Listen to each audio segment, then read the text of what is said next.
Mesdames et messieurs, bonjour et bienvenue à votre hebdomadaire à l'heure de Pékin. Aujourd'hui, nous allons nous mettre en relation avec notre consoeur Shang Hui de CGTN français pour nous mettre au courant des dernières actualités, des dernières actualités en Chine. Donc, nous allons aller du côté de Beijing. Shang Hui, bonjour.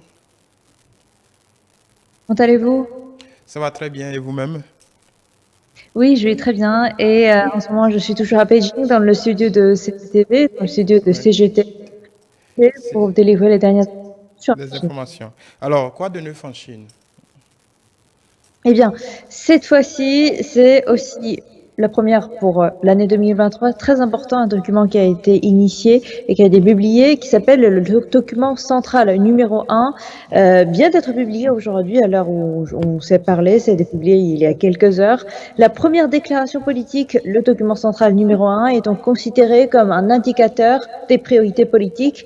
Donc, le document écrit les 9 tâches visant à promouvoir de manière globale la revitalisation chez les zones rurales cette année. Et donc, en effet, il s'agit du 20e document central numéro 1 du comité central du Parti communiste chinois et du Conseil des affaires d'État consacré aux travaux sur l'agriculture et les zones rurales dès le début du 21e siècle.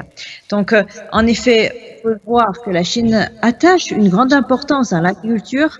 Et aujourd'hui, quand on parle de cette coopération entre la Chine et l'Afrique, on peut très bien voir que la Chine, d'abord dans sa gouvernance, attache beaucoup d'importance à l'agriculture et aussi à la protection des zones rurales.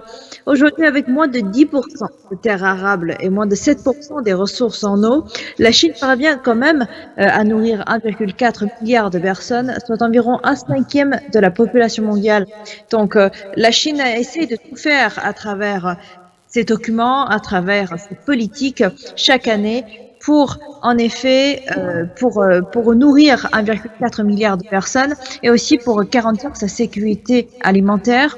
Et d'autre part, bien que le continent africain dispose 60% du potentiel mondial de terres arables et que la production agricole a augmenté de 160% au cours des 30 dernières années, nous pouvons quand même voir qu'il y a un grand potentiel en Afrique aujourd'hui, que ce soit dans l'amélioration de la sécurité alimentaire ou encore une fois dans l'amélioration dans le futur, dans la protection agricole. Là-dedans, c'est un champ qui est ouvert pour tous. Voilà, quand on s'appesantit un peu sur ce document de stratégie, on parle de stabiliser la surface céréalière et d'assurer une récolte céréalière exceptionnelle, mais aussi d'augmenter vigoureusement la surface de plantation de graines oléagineuses de soja. Est-ce qu'il y a, comment ces deux stratégies s'harmonisent et s'emboîtent? En effet, la stratégie, comme on a dit, la première, c'est la stratégie au niveau céréalière et la deuxième, c'est la plantation, par exemple, des graines oléagineuses. En effet, en Chine, ce qu'on fait pour la plupart du temps, c'est que dans un champ, ils sèment en même temps les graines de soja et de maïs. Donc, en même temps, ces deux produits, ces deux cultures sont cultivées en même temps dans le champ. Donc, après, il faudrait souligner que la Chine a mis en place des stratégies non seulement pour accroître la production agricole, mais aussi pour améliorer Les la surfaces, qualité, oui. la qualité de la vie actuelle des personnes qui vivent dans ces zones rurales. Donc, ça s'appelle la revitalisation rurale. C'est-à-dire que d'un côté, bien sûr, c'est la protection des terres arables, c'est aussi de ne jamais franchir de ligne rouge dans la protection de la superficie des terres arables. C'est primordial pour la qualité et aussi pour la culture. L'agriculture aujourd'hui en Chine. Après, de l'autre côté, il y a aussi une série de mesures qui a été mises en place pour améliorer effectivement la vie des personnes vivant dans les zones rurales. Par exemple, la mise en place de plateformes numériques visant à promouvoir des produits agricoles produits sur place et leur permettre d'ouvrir le marché dans l'ensemble de la Chine. Ou encore aussi d'autres mesures, par exemple dans la promotion des voitures vertes, c'est-à-dire des voitures électriques, dans la promotion de ces voitures pour qu'ils puissent entrer et accessibles pour les villageois, pour les personnes vivant dans ces zones rurales.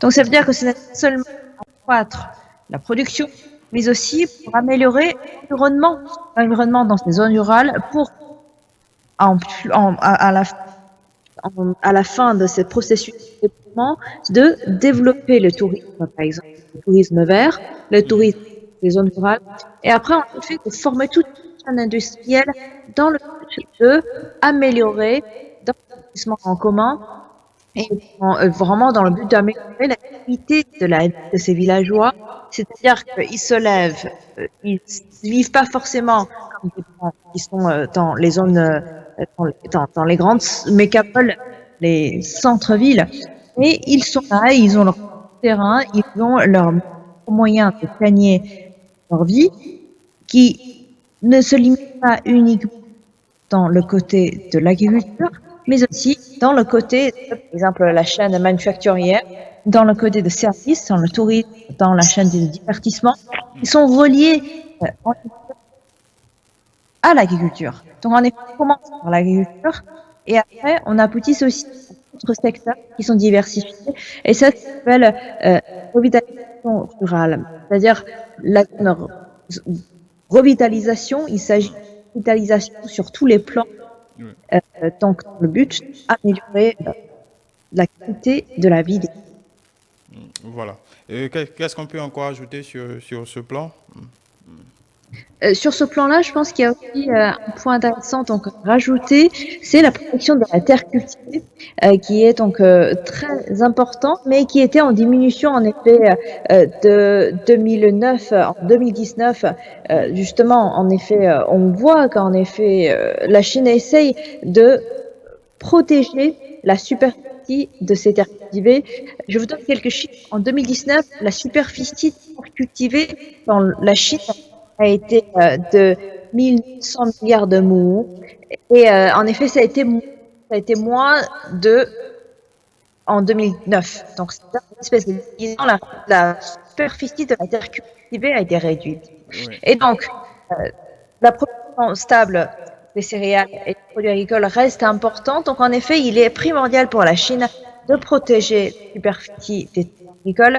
Et après, de l'autre côté, la Chine aussi met en place, à partir de cette année, différentes mesures pour, encore une fois, renforcer la revitalisation rurale, c'est-à-dire consolider déjà les résultats qu'on a déjà faits dans la réduction de la pauvreté et dans l'élimination de la pauvreté, et encore une fois, de créer des industries pour promouvoir la vie quotidienne des gens.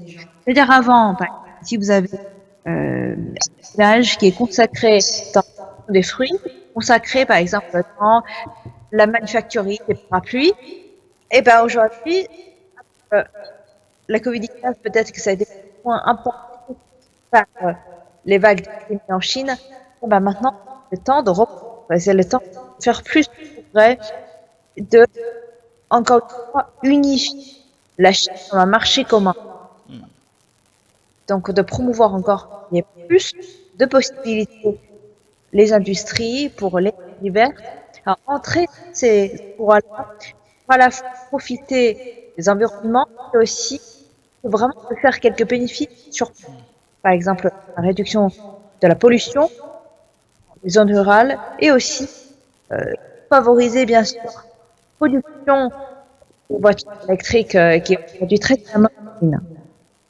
Voilà.